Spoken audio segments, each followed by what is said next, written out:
Stages విషయానికి వస్తే 1, 2, 3, 4 అంటాం కదా. సో ఈ 1, 2, 3, 4 అంటే ఏంటి? 1 ఎప్పుడు, 2 ఎప్పుడు, 3 ఎప్పుడు, 4 ఎప్పుడు చూపిస్తారు? షూర్ అండి. అంటే క్యాన్సర్ స్టేజింగ్ అనేది యూజువల్గా డిపెండ్స్ ఆన్ వేరియస్ ఫ్యాక్టర్స్. దానికి TNM స్టేజింగ్ అని అంటాము, tumour, nodes and metastasis.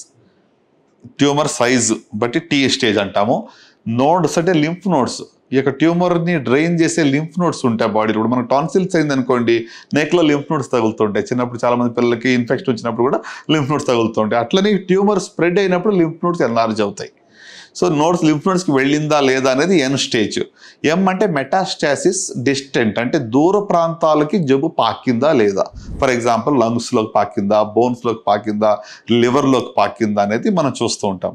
So ఈ యొక్క T stage, N stage, M stage, ఈ మూడుని కలిపితే ఒక స్టేజ్ ఫర్ డిసీజ్ అనేది ఇస్తాము. సో అర్లీ స్టేజ్ 1 అంటే యూజువల్గా చిన్న ట్యూమరు, లింఫ్ నోడ్స్కి పాకలేదు, దూర ప్రాంతాలకి వెళ్ళలేదు. So T1, T2 are N0, M0 అంటాం. అంటే లింఫ్ నోడ్స్కి పాకలేదు, బాడీలో వేరే ప్రాంతాలకి ఎక్కడికి పాకలేదు, అది స్టేజ్ 1. స్టేజ్ 2 అంటే T2, అంటే సైజ్ ఆఫ్ ద ట్యూమర్ కొంచెం పెరిగింది. కొన్ని ప్రాంతాల్లో కొన్ని సైడ్స్ ఆఫ్ బాడీలో 2 to 5 సెంటీమీటర్స్ సైజ్ ఉందనుకోండి, దాన్ని T2 అంటాం.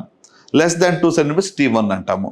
అలాగే లింఫ్ నోడ్స్కి వెళ్ళినప్పుడు N1 స్టేజ్ అంటాము. సో స్టేజ్ 2లో T1, T2, N1 అంటాము. అలాగే స్టేజ్ 3కి వచ్చేటప్పటికి సైజ్ ఇంకా పెరిగింది, 5 సెంటీమీటర్ కన్నా ఎక్కువగా ఉంది, లింఫ్ నోడ్స్కి పాకింది, అప్పుడు స్టేజ్ 3 అంటాము. స్టేజ్ 4 అంటే డిస్టెంట్ ఆర్గన్స్కి స్ప్రెడ్ అయింది, లివర్లో కానీ, లంగ్స్లో కానీ, బోన్స్లో కానీ పాకినప్పుడు అది స్టేజ్ 4 అంటాం.